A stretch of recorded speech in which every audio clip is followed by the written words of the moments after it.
Pandemi sehari lagi tutup, close. Kita bilang, yang ini kayaknya ya ada ketidaknyamanan juga di tempat itu. Saya bilang, udah deh ini kesempatan momentum anak-anak keluar. Banyak orang yang dia nafkahin aja ke istrinya enggak. Nafkahin ke anaknya aja enggak. Karena dia nggak ngerti bahwa tugas seorang laki-laki itu adalah menafkahi. Jadi kalau sekarang misalnya, hi kids gitu ya, Manda udah buat sebenarnya dari dulu lewat puisi gitu kan.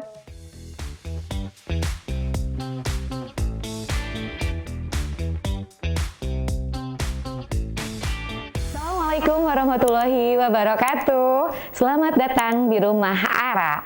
Hari ini Ara kedatangan tamu istimewa, keluarga yang luar biasa, keluarga inspirasi Indonesia, Setia Family. Assalamualaikum semuanya. Masya Allah, terima kasih ada Manda Ina sudah bertemu sama Kang Purko Sama-sama, juga. Deh. Biasa. Ini ada bawa rombongan ya. Iya nih.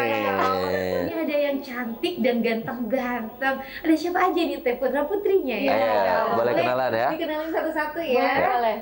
Ada yang pertama, ada siapa? Abdurrahman Fatih. Setia. Dipanggilnya Dipanggilnya Fatih. Fatih, AA Fatih. Usia berapa tahun, Soleh? 11 tahun. 11 tahun. Yang kedua, Setia Muhammad Haikal El Hafiz.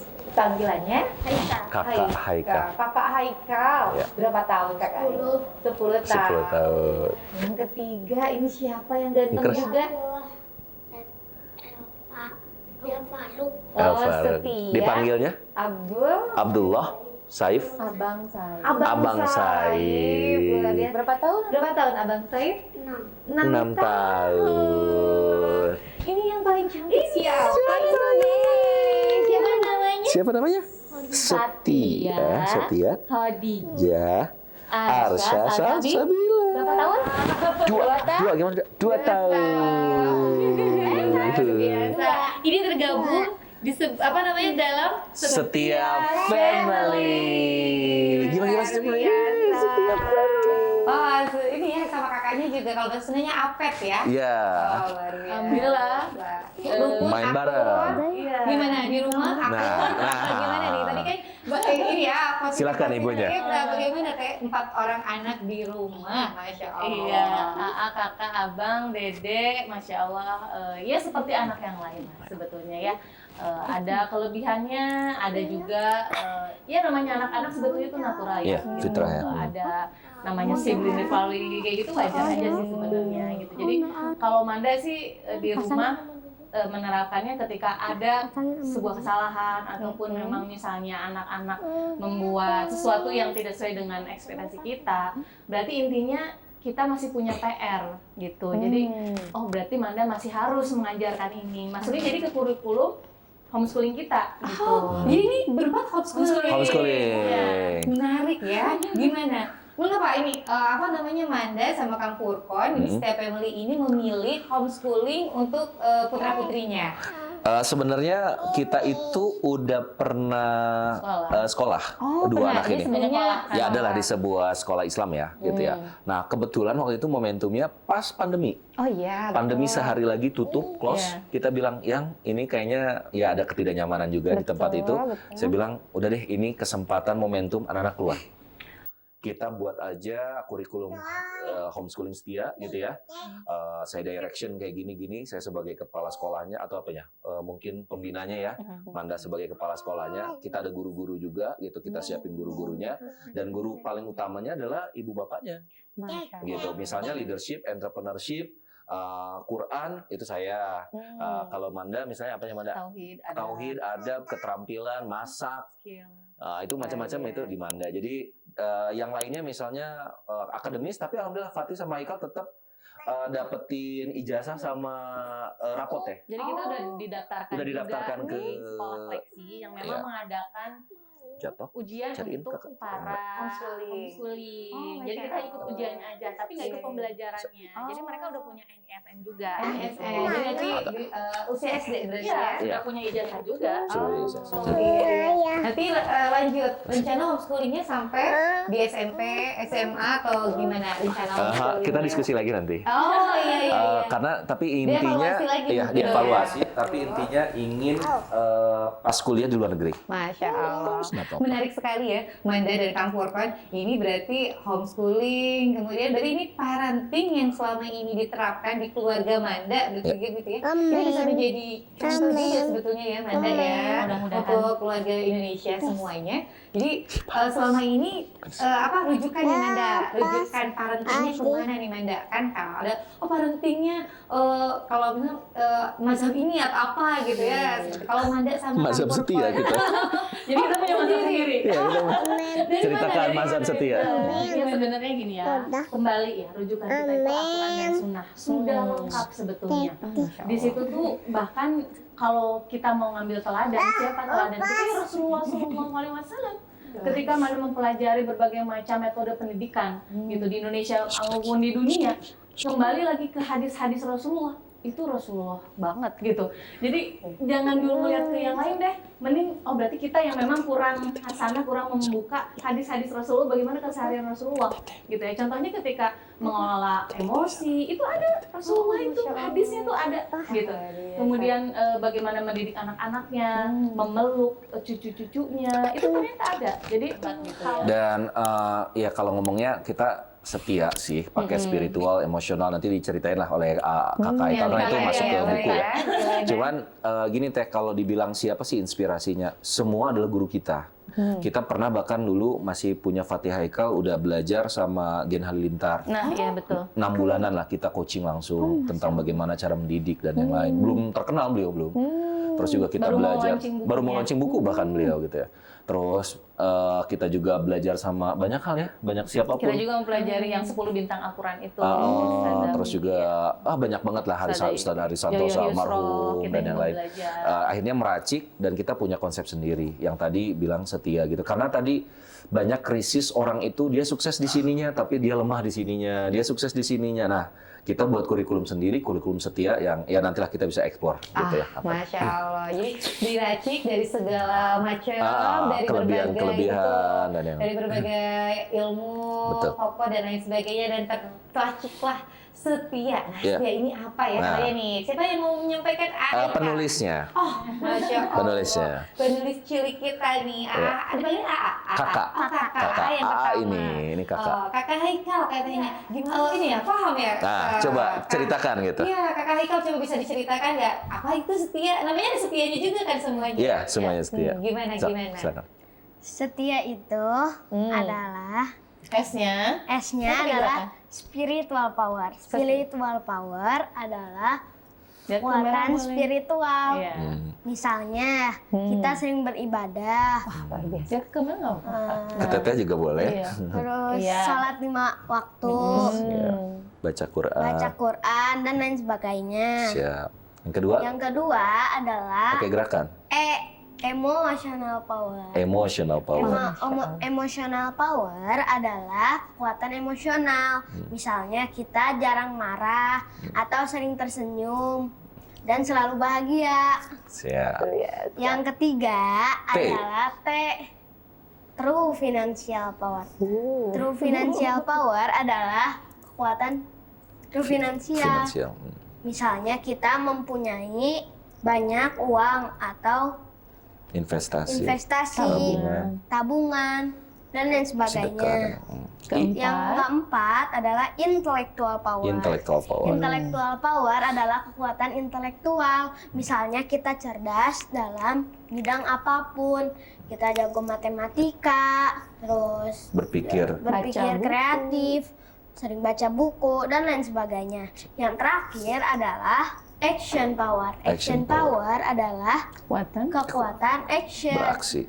Misalnya kita setiap mempunyai mimpi, jangan hanya cuma bermimpi saja, tapi kita juga harus berusaha mengejar impian. Olahraga juga atau impian-impian kita yang mau kita capai. Oh, Masya Allah. Ini hasil parentingnya ya, Manda, luar biasa. Di usia kakak Haikal yang berapa? 10 tahun. Berarti kalau seusia di SD itu kelas 5, kelas 4 SD. Kelas 4 ya. Sudah bisa menyampaikan visi. Berarti itu salah satu visi keluarga Manda. Jadi memang dia sampai pas udah selesai bukunya, public speaking di depan kita, sampai kita tes langsung kayak debat capres gitu. Iya, saya tanya dengan ini, jawabnya apa? Saya tanya ini dengan jawabnya. Oleh Manda juga sama. Jadi karena gini teh, saya itu di usia 18 tahun udah belajar untuk jadi trainer dan yang lain. Harusnya anak tuh bisa lebih, karena gini, ayahnya Raja Wali, harusnya anaknya Raja Wali. Kalau ayahnya penulis, karena ada namanya nasab kasab, itu konsep. Nasab itu misalnya gini, ayah saya, ibu saya, kakek saya itu ternyata pedagang sama pendidikan. Nggak usah jauh, itu aja. Ya misalnya gini teh, kemarin ini kakak Haikal diajak saya pakai mobil, kita sedang perluasan lahan gitu ya, beli lahan gitu. Ya kakak karena memang passionnya di alam, dia senang domba dan yang lain gitu ya. Saya ajak dan dia senang banget. Terus sampai ke transaksinya dan yang lainnya, supaya anak ini belajar masuk ke memorinya. Suatu saat dia udah dewasa, oh cara transaksi gini, negosiasi kayak gini, perluasan lahan kayak gini gitu. Tapi sesuai sama passion, ini nggak mau. Kenapa? Bukan di situ passionnya. Tapi anak ini emang passionnya di alam, senang dengan domba, kambing, kuda. Ini sampai dia pernah latihan kuda teh. Latihan kuda saya bayar yang mahal juga gitu ya. Sampai dia saking suka sama kudanya, ada kuda sedang matanya buta, dia deketin, digigit. Dikasih roti. Digigit kuda. Kakak Haikal sampai dia jerit. Ini tapakan. Ini apa namanya? Luka. Ini anak-anak pinter ini emang. Dikasih roti katanya. Dikasih roti, kuda. Tapi, gimana, Kak? Terus gimana? Nggak bilang dulu berarti ya sama... Enggak, ini jadi kita di Darussunnah. Udah selesai. Padahal udah ada tuh. Ayo Kak, kita masuk mobil. Kita udah pada masuk, ada yang ngejerit. Kaget ya. Saya bilang apa? Allahu Akbar, dia udah sedang ini aja terjadi. Jadi kalau dari berarti ya. Apa nih? Kan nggak ke sekolah seperti anak-anak yang lain nih. Ini tapi di rumah kan nyenengin. Nah, kayak gimana sih di rumah Manda sama Yanda kok sampai bisa seneng gitu di rumah? Pas itu Manda pernah cemberut. Cemberut. Terus kok pas cemberut gimana? Apa yang lakukan? Bantuin Manda. Jadi lebih peka. Terus Buatin apa biasanya? Roti. Bisa bikin roti? Bisa. Roti Jus. Jadi yang awalnya marah langsung kan namanya wanita melting langsung. Dan itu udah terahli mereka sampai buat surat. Maaf Manda tuh. Gimana Kak? Coba ulangi cerita. Kasih kado. Terus kakak tuh kan Manda tuh nangis. Iya. Dibuat marah sama kakak sama AA. Terus kakak tuh langsung buat roti bakar. Sama jus. Terus disimpan di depan kamarnya, terus pakai kertas digulungin. Pernah juga ngasih kado uang. Sama parfum. Maafin Manda. Nah, ini yang seringkali nggak diajarkan di pendidikan yang lain. Gimana? Nanti kalau jadi suami, istri marah kabur aja. Banyak yang kayak gitu. Tapi ketika dia udah peka sama ibunya, dia tahu bagaimana teknik ngambil hati lagi istrinya, betul nggak? Dan itu yang mahal. Terus ada lagi teh cara kita ngedidik mereka, yaitu dulu sebelum 7 tahun pertama itu ada tentang mereka beres-beres rumah. Karena kita nggak ada khodimat waktu dulu yang sebenarnya ceritain Afati sama kakak tentang dulu yang pas kecil. Ya. Nah, pas segede Abang Saif, dulu pernah disuruh untuk setiap hari tuh beresin, ngepel, sapu. Biasanya dulu segede Abang Saif dikasih uang 2.000, Sapu ngepel 2.000, ngepel 3.000, nyuci piring 2.000. Kalau nyuci mobil 10.000 atau 20.000 kalau bersih. Udah biasa nyuci mobil juga. Oh, luar biasa. Uangnya dikemanakan? Ditabungin. Tabungannya di celengan. Ada banyak, ada dibagi, ada untuk tabungan haji, Masya Allah. tabungan masa depan, tabungan untuk Palestina, Wow. Sedekah. terus untuk sedekah. Itu beda-beda celengannya atau gimana? Enggak, kalau yang celengan atau untuk jajan mah ada di kamar sendiri. Nah, kalau yang lainnya ada di Manda. Dititipin. Oh, dititipin di Manda. Ada catatannya di Manda? Ada. Ada, Oh iya. lengkap. Iya. Kalau nggak ada catatannya nanti lupa. Nah, yang lucu adalah banyak yang kayak gitu kan. Waktu THR apa, kita tuh nggak ada sepeser pun hak anak yang kita ambil. Oh. Dan itu saya ajarin ke istri. Saya ngajarin tentang investasi, tabungan. Sebenarnya, oh dapat lagi ya Anda, dapat lagi dari Kopi Setia, dari Setia. Kita juga punya Setia Mart dulu ya. Anak-anak juga sama gitu. Jadi terbiasa mereka dan sudah mungkin 5 tahun terakhir ini saya nggak pernah ngasih uang. Oh, Nggak jadi pernah dari ngasih. kecil. Oh dari kecil, nggak ada uang Dari jajan. kecil. Oh. Jadi kami membiasakan anak-anak itu kalau mau membeli sesuatu itu menggunakan uang sendiri, uang tabungan sendiri uang yang gitu datang yang dikasih oleh spesial. saudara atau hasil mereka tadi di challenge sama yandanya gitu. Jadi nggak ada yang ini ngasih Nggak ada buat instan. kamu, nggak ada Nggak gitu. Manda aja, Manda suka ngasih uang nggak? Enggak ya. Kalau mau juga ngambil dari tabungan. Iya, Tabungan. kalau mau ngambil ya udah pakai uang tabungan kakak ya. Iya. Jadi DHDJ juga sama kan punya tabungan. Jadi nggak pernah ini ngasih buat kamu, enggak. Bukan berarti Kita kejam ya. kita kejam tega Tapi gitu ya. belajar untuk paham sama uang. Oke, baik. Manda dan Kang Furqon ya. Yep. Kalau era sekarang, realitas sekarang ya, bisa berbagi tentang ada istilah child free. Nah, bagaimana nih pandangannya dari Manda sama Kang Furqon tentang child free dan fenomena keluarga sekarang ya selain child free nih. Jadi mungkin child free ini tuh kenapa sih ada gitu ya? Iya. Kayak gimana itu Manda? Iya, sebenarnya udah lama juga ya itu ya isu yang seperti itu. Bahkan kita sering ngobrol juga gitu. Ya sebenarnya emang benar enak nggak ada anak ya sebenarnya gitu. Jadi kalau kita punya anak sebenarnya rugi atau untung? Untung. Segi apanya dulu nih? Iya banyak. Oh iya, kalau segi hitung-hitungan dunia Iya. ya merugi dong. Merugi Kita dong. harus mengeluarkan banyak pengeluaran. betul. Emosional juga terkuras. Betul kan ya? Betul. Gimana kalau menurut Manda? Iya, jadi kalau kita hitungan duniawi ya namanya punya anak itu merepotkan, Ya. rugi, belum melahirkan sakit, harus membiayai. Pas sampai sukses dibawa oleh suaminya Iya. atau pas suaminya ke istrinya. Nah, Betul gitu kan. Nah, tapi itu kan hitungan duniawi. Nah, sedangkan kalau kita sebagai seorang muslim ya yang memang oleh Allah kita harus punya banyak keturunan gitu ya. Rasulullah juga sering Berbangga-bangga bilang bahwa, dengan umatnya. Iya, saya bangga ketika memang umat itu banyak. Gitu ya.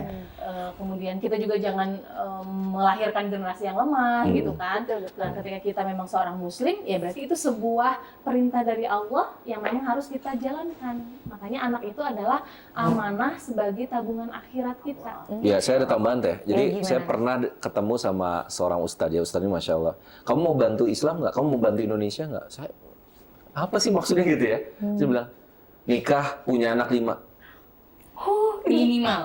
minimal. Dan dia tuh buat gini sampai ke bawah gitu teh kayak ini gitu ya, kayak pohon gitu ya. Satu anak aja sukses dan soleh, dia bisa backup anak-anak yang lain dan ibu bapaknya.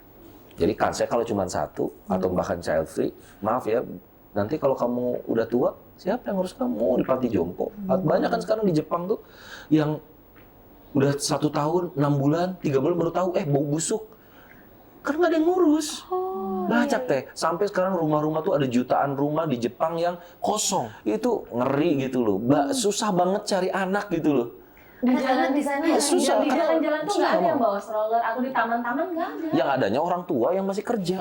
Iya, kalau saya suka lihat di ini ya, di apa namanya di media sosial. Kadang ada kayak kenapa sih kayak suka pernah lihat gitu ya, kenapa sih ada child free dan sebagainya. Karena kan ayo udah atau satu anak misalkan satu aja ini biayanya dan lain sebagainya, mungkin dari segi ekonomi. Terus ada juga yang fenomena akhir-akhir ini tuh orang tua yang tega juga nih ke anaknya. Itu gimana Manda sama Kang Furqon melihat Teganya fenomena? gimana maksudnya? Tega. Sampai ada yang melakukan Oh, iya. kekerasan terhadap anak gitu ya, kekerasan baik itu secara fisik Iya. maupun secara verbal ataupun non verbal.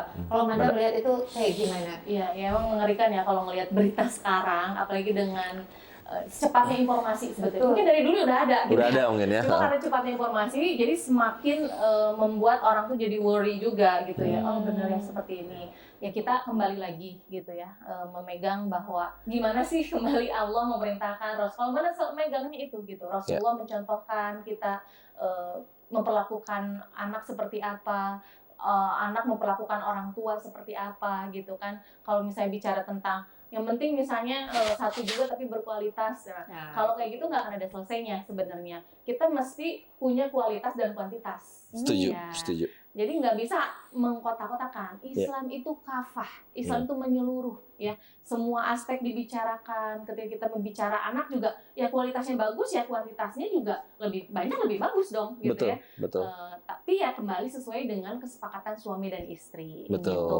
Nah, Karena kan makanya, misalnya suaminya ingin punya anak banyak, tapi istrinya misalnya ya Teh Nazom Dalik ada masalah di rahimnya misalnya, di kesehatan, kan zolim juga ya kalau kita memaksakan istri untuk terus harus punya anak dan yang lain, atau misalnya terlalu dekat terus juga akhirnya anak nggak punya perhatian yang sempurna gitu ya. Itu juga jadi satu hal yang harus dipikirkan. Makanya memang tetap harus ada manajemennya ada. Betul. Gitu ya, kita atur ya, diskusi gitu ya. Intinya bukan pada banyak sedikitnya, tapi bagaimana kualitas keimanan dan mental orang tuanya. Saya yakin banget setiap anak bawa rezeki. Nah, begitu. Gitu. Iya, makin ada anak baru lagi, apalagi dia udah megang rezekinya masing-masing. Tugas kita cuma yakin nggak dan dorong dia untuk jadi orang yang mandiri gitu. Betul. Jadi no child free ya. No child free. Dan kita sebagai seorang muslim tentunya harus yakin bahwa anak itu betul membawa rezeki gitu kan. Betul. Jadi Allah titipkan rezekinya ke orang tuanya. Betul. Yakinnya. Betul. Jadi insya Allah luar biasa banget ini. Nah, satu lagi nih salah satu isinya di buku itu coba biar teman-teman tahu. Nanti pernah bikin penasaran. Gimana? Tentang finansial, tentang investasi, diajar investasi atau tentang true finansial, apa gimana? Gimana? Yang paling berkesan? Ya Anda ngajarin kayak gimana? Kakak ngomong. Yang Yanda sedang yang mau beli tanah. Ini berkesan katanya beli Kakak tanah. baru tahu melihat uang banyak. Oh, 10 juta. 10 juta. Yang hitungnya dia. Oh, dihitung. Iya, Anda nyetir, ngambil uang. Kak, hitungin gitu. Terus gimana? Kenapa kasih? Dulu juga pernah di rumah yang dulu di Aker. Iya. Gimana? Uang yang banyaknya tuh disawerin. Siapa? Itu berkesan banget. Ya, Dia orang sensing deh. Jadi dia kesan banget kalau uang tuh. tapi dulu tuh belum tahu tentang uang, jadi kayak nggak terlalu berharga. Kalau sekarang udah tahu. Terus jadi kalau ngeliat uang gimana? Gimana tuh uangnya? Kalau ngeliat uang ya diambil. Jadi ngebayangin apa? Oh, dengan uang ini Nah. aku mau apa? Bisa apa dengan? Bisa ngebantuin orang di Palestina Amin. yang dengan yang nggak mampu juga. Jadi penting menurut kakak punya uang. Penting. Penting. Jadi muslim harus Punya uang kaya. ya? Harus kaya. Untuk membantu saudaranya yang membantu saudaranya. Jadi bukan untuk kepentingan sendiri ya kak ya. Bukan itu saja. Gitu. Kalau AA ya berarti itu Ya, ya? Fatih. AA, katanya nih, dengar dari Manda, AA yang bikin ilustrasi buku Ayahku Inspirasiku. Ada berapa ilustrasi digambar gitu manual? Nah, sama gimana? AA-nya? Prosesnya gimana katanya? Gimana itu? Jadi pertama itu buat sketsa Sketsanya dulu. terus habis itu buat sketsa. Nah terus habis itu nanti diedit oleh ada guru. Nanti ngedit, baru nanti cetak. Ya, diwarnain. Ada pewarnaan juga. Juga belajar mewarnainnya. juga belajar Nah, mewarnain. di tab itu ya. Iya. Bisa. Dulu mah laptop deh. Oh ya dulu. Bisa. laptop. Senang banget dia. Wah, senang menggambar. Dan Ada berapa gambar? dan- Berapa bab ya? hampir 50 ada. 50 ya. 50 Itu menggambar, Gambar. 50 gambar Iya, ya. 50 gambar. Tadi Manda sempat juga spill nih ya, tadi karena belum launching bukunya ya. Iya. Dia udah spill apa namanya cover. Itu ada Iya. gambar itu AA juga yang gambar. Kalau yang cover guru gurunya. Iya, karena cover harus bagus ya. Kalau Harus yang di dalamnya, Di dalamnya. semuanya. Jadi penasaran nih. Penasaran Nanti kan? kita lihat ya. Dan yang lucunya 220 halaman. Saya kaget deh. Itu sendiri. Iya. Dan yang lucu nih, dia bukan penulis. Apa namanya, Kak? Penyuara. Penyuara. Katanya. Itu dari mana? Tahu nggak teh, penyuara tuh maksudnya ngerti nggak? Iya, Pakai yang apa? Coba ceritain kan. Nah, kayak gimana cara dia nulis? Ini cara nulisnya gini. Kan ada HP, di Ada HP itu ada untuk voice note. Voice note. Nah, pakai yang itu. Jadi langsung ketulis. Langsung ketulis. Oh iya, kadang-kadang suka salah gitu. Karena loading sih HP-nya. Diedit sama Diedit. Kayak pergi jadi pagi gitu. Iya.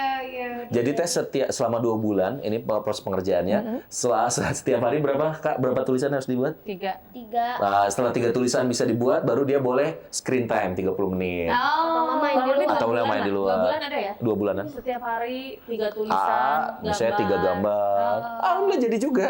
Dan kagetnya tuh, hah? 220 halaman banyak gitu. 150. Iya, Salah betul. satu proyek Parenting di homeschooling kita. Homeschooling kami. Jadi memang usia 10 tahun dari dulu mudah-mudahan udah bisa punya karya. Karya. Gitu kan. Alhamdulillah buku itu. Betul. Nanti udah next project lagi kita nih. Kita udah ada mau buku kedua malah. Komik. Yang kedua yang komik. Tapi jadi Celoteh Haikal. Celoteh Haikal. Nanti yang buat komiknya ini yang Jadi dari ngerapin. kecil kakak itu karena kritis. Memang Manda tuh ngumpulin Yang ngakak-ngakak gitu teh, celoteh. yang Terus tiap tahun kita pasti buat target setia. Kayak spiritualnya apa, harus apa yang dievaluasi, emosionalnya apa, kakak juga sama. Jadi kemarin kita kan baru 2024 nih Ya. gitu. Kita Oh iya, buat lagi resolusi targetnya. 2024, terus nanti dievaluasi Bentar lagi lagi. Ramadan juga kita nanti buat Ada lagi gitu. Jadi memang udah kayak perusahaan aja teh. Nggak ada apa-apa tuh gampang gitu. Misalnya apa tih? Suatu saat pernah ini sedih banget. Ini berkesan banget. Ini main bola karena memang kita ikut klub ya, mereka klub bola, futsal. Abang juga sama, tapi Manda sedang sakit dan Dede itu mimik terus. Harus ada yang bantuin, sedangkan saya sedang ada di luar. Apati nggak jadi berangkat. Hodimat lagi nggak ada. Nggak ada hodimat. Apati? Wah. Dia memang belaan banget gitu loh. Masya Allah. Pas pulang jam 5, Afati kenapa nggak main bola? Saya bilang, udah kakak sama abang yang main bola. Saya kasih aja, berapa waktu itu 15.000 atau berapa? Nih buat makasih banyak udah jagain Manda sama dikasih hadiah. Appreciate. Karena bagi saya, itu sesuatu nilai yang harus diapresiasi. Gitu ya. Ya itu. Banget ya. Iya, jadi memang Afati itu bisa, dia ingin sebenarnya, saya tahu banget gitu. Sampai udah, mesti jam 5, udah berangkat, nggak apa-apa gitu, walaupun telat ya gitu. Jadi memang anak itu semuanya berkesan teh. Nah, fokus tuh, ini buat teman-teman ibu-ibu, bapak-bapak parenting gitu ya. Jangan fokus pada kekurangan anak. Karena setiap anak pasti punya kekurangan, sama seperti kita. Tapi fokus pada potensi, kelebihan anak. Jangan paksa anak yang bisa berenang untuk terbang. Jangan paksa juga orang yang jago terbang untuk berenang. Karena bukan itu dia diciptakan. Fokus pada potensi terbaiknya. Nah, kalau kata salah satu guru saya itu bilang, anak tuh fokusin aja tauhidnya. Nanti sebenarnya Allah yang akan tunjukkan potensi fitrah-fitrah terbaiknya. Gitu. Manda sampai terharu. Momen-momen seperti itu banyak yang Manda. Banyak banget. Dan terlalu tegas sama mereka gitu. Walaupun ya semuanya selalu ada aturan, harus ada rules gitu kalau Manda. Ya sebenarnya itu tuh bukan dari keinginan Manda sendiri gitu. Inginnya tuh Manda masakin mereka gitu ya. Justru Manda ingin nyiapin semuanya untuk mereka, kan awalnya gitu ya. Gitu. Tapi setelah Manda pikir-pikir justru Manda melakukan ini untuk masa depan mereka gitu. Karena saya Manda dari keluarga yang biasa aja gitu ya. Manda orang hijrah gitu kan, yang memang Manda ingin anak-anak Manda itu nggak merasakan apa yang Manda rasakan gitu. Ya mungkin dulu nggak ada namanya parenting ya gitu, ilmu parenting seperti sekarang gitu. Jadi kita juga nggak bisa menyalahkan orang tua dulu yang memang belum paham bagaimana mendidik anak-anak gitu kan. Nah, ketika sekarang ada ilmunya, aksesnya mudah untuk mendapatkannya, Manda coba terapkan ke anak-anak gitu kan. Bukan berarti Manda tuh tega ataupun misalnya nggak sayang sama mereka, tapi justru Manda lebih sayang masa depan mereka gitu, supaya mereka juga bisa survive gitu. Ya Manda nggak mau yang terjadi di Manda tuh terjadi di mereka. Makanya dulu Manda sebelum menikah pun bahkan Manda tuh berdoa gitu sama Allah. Kemudian Manda juga buat puisi. Jadi kalau sekarang misalnya Hi Kids gitu ya, Manda udah buat sebenarnya dari dulu lewat puisi gitu kan. Puisi Manda itu mengatakan, ya anakku, walaupun ibumu seperti ini, tapi ibumu janji untuk bisa memilihkan ayah terbaik untukmu yang menggenggammu, menggandengmu untuk selalu sholat berjamaah di masjid gitu. Jadi sebelum menikah Manda udah bilang gitu. Dan alhamdulillah ketika menikah luar biasa Allah menganugerahkan kita ya sayang ya gitu 3 anak laki-laki gitu ya yang memang ya Allah. Dulu sobat Manda tuh kan sebelum nikah, mana sih laki-laki, atau bahkan sekarang juga banyak pertanyaan ke Manda gitu. Mana sih laki-laki, kok nggak ada yang berkualitas gitu. Sekarang Allah amanahkan 3 anak laki-laki itu mungkin ujian juga buat Manda untuk bisa membuktikan. So kalau kamu ingin bisa laki-laki berkualitas, maka didiklah anak-anak laki-laki ini menjadi laki-laki yang berkualitas gitu. Makanya dari tadi Manda mengenyampingkan rasa aduh harus gini memanjakan anak apa enggak. Manda ingin mereka benar-benar menjadi laki-laki berkualitas yang bertanggung jawab, yang kelak mereka ketika sudah menikah istrinya pun bisa menjadi istri solihah gitu ya, yang teladan juga buat. Jadi cukup di Manda nggak mau gitu kan, kita harus potong kopas ya istilahnya gitu, nggak mau itu jadi salju yang bola salju yang terus membesar gitu, kita potong. Mudah-mudahan nanti anak-anak AA, kakak gitu ya ke depannya itu bisa lebih baik lagi melahirkan generasi Islam, calon pemimpin peradaban. Aduh maaf ini jadi luar biasa. Terbawa. Pada ini inspiratif banget, Masya Allah. Keluarga betul-betul keluarga inspirasi.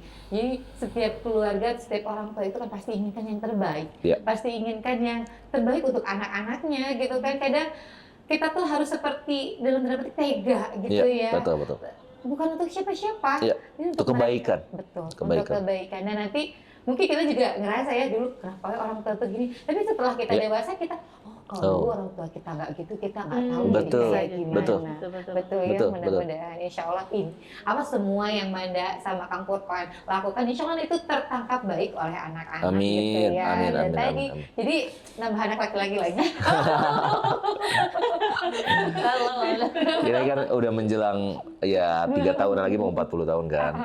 Kita lihat situasi lah. Tapi yang penting bukan pada banyak sedikitnya sih Teh, tapi amanah yang sudah Allah kasih ini yang harus dipertanggungjawabkan. Betul. Nah, kita tuh yang harus mendorong anak untuk siap dengan masa depannya, dengan juga akhiratnya. Karena nanti mereka jangan sampai jadi beban kita. Sebenarnya sederhananya gitu, tapi justru mereka tuh yang mendoakan kita, yang bisa melapangkan kubur kita. Kan nanti ada 3 hal yang itu membantu kita ketika tidak ada lagi bantuan kan. Betul. Yang pertama doa anak yang soleh, sedekah jariah, dan ilmu yang manfaat. Nah ini yang kita kejar terus ya. Ya salah satunya saya ingin sama istri ya Bismillah gitu, ingin jadikan anak ini investasi ladang pahala kita justru, bukan jadi pemberat kita. Banyak kan yang aku nggak pernah diajarin sholat, aku nggak pernah. Saya awalnya sampai kiri justru jujur sama istri gitu ya.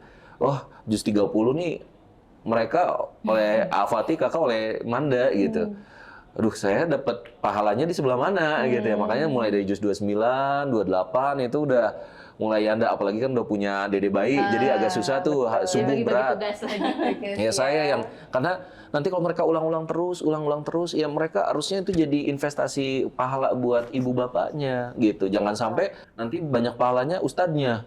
Ya bukan yang nggak boleh ya, maksudnya kita harus cemburu dong jadi seorang orang tua gitu, yang ngajarin sholat, ininya, yang ngajarin ngaji itunya, terus orang tua pahalanya di sebelah mana? Gitu. Karena orang tuanya sibuknya, nih gua punya uang nih, ustadz jadikan dia gini, nggak bisa gitu.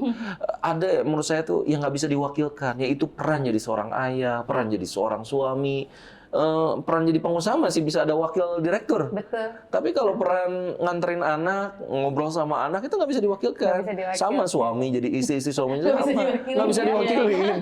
Ada hal yang itu memang ya karena kamu ayah ya kamu harus tanggung jawab sama anak kamu dan yang lain. Untuk Manda dan Kang Furqan nih, ada pesan-pesan untuk keluarga di seluruh Indonesia, gimana cara membangun keluarga yang kokoh, harmonis, agar bisa membentuk nanti negara tentunya yang bagus gitu. Gimana Manda?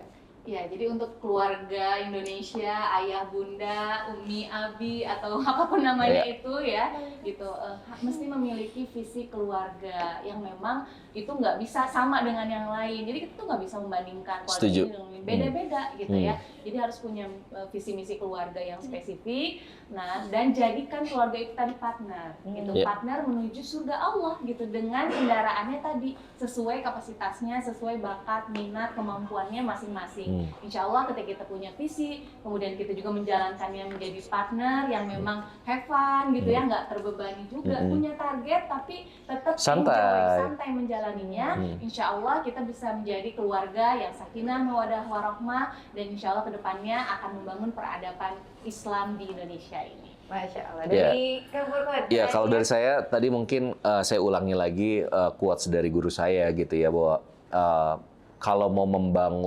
sebelum membangun apapun, bangun keluarga. Karena siapa yang dia sukses membangun keluarga, dia bisa membangun apapun.